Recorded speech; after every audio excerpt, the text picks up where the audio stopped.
মুখ্যমন্ত্ৰী এইটো অতি সাম্প্ৰদায়িক মন্তব্য। অসমত শংকৰ আজানৰ এখন অসম, শংকৰ আজানৰ অসম হৈয়ে থাকিব। শংকৰ, মাধৱ, আজান, ফকীৰ সকলোৱে মিলি আমি সমন্বয়েৰে আছিলোঁ, আছোঁ আৰু থাকিম।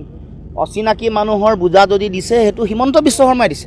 53 বছৰ বিদেশী বোজা 2024 চনৰ 31 ডিচেম্বৰলৈকে অচিনাকি মানুহৰ বোজা কোনে দিছে? অসমত ৰাষ্ট্ৰীয় নাগৰিকপঞ্জী উন্নীতকৰণ নকৰিলে কোনে? বিজেপি দলটোৱে। অসম চুক্তিৰ 6 নম্বৰ দফা কিয় কাৰ্যকৰী কৰা নাই? কোনে নাই কৰা? হিমন্ত বিশ্ব শৰ্মাই নাই কৰা।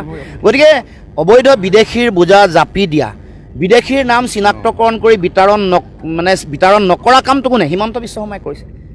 6 নম্বৰ দফা দিব লাগিছিলে, ৰাষ্ট্ৰীয় নাগৰিকপঞ্জী উন্নীতকৰণ কৰিব লাগিছিলে। এতিয়া 6 জনগোষ্ঠী জনজাতিকৰণো দিব নোৱাৰে।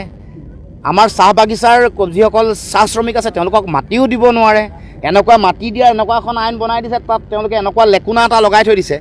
কৈছে যে লোন যাৰ আছে, মডগ্ৰেজ যাৰ বাগানবোৰ আছে, লোন সকলোৰে আছে। সৰহসংখ্যক বাগানৰ মালিকৰ কাৰণ ব্যৱসায় চলাই থাকিবলৈ তেনেকৈয়ে চলায়।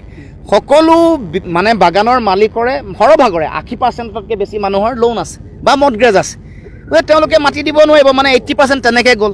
আৰু এটা ক্লজত লগাই দিছে, তাত কৈছে যে পাৱাৰ অফ এটৰ্নি যদি সেইজন মানুহৰ বেলেগৰ নামত আছে, তেওঁৰ নামলৈ অহা নাই, তেতিয়াও তেওঁলোকে তেনেকুৱা আকৌ 15% ধৰি লওক, 80% 15%, 95% তেনেকুৱা বাগানত মাটি দিবই নোৱাৰে। আৰু 5% মাটিৰ যিসকল মালিক আছে, যিসকলৰ নামত আছে নিজৰ, তেওঁলোকে কেছ দিব। কেছ দিবলৈ তেওঁৱে উদ্বুদ্ধ কৰিব, কাৰণ তাৰ মাজত তেওঁ আছে, তেওঁৰ পৰিবাৰো আছে, পত্নীও আছে।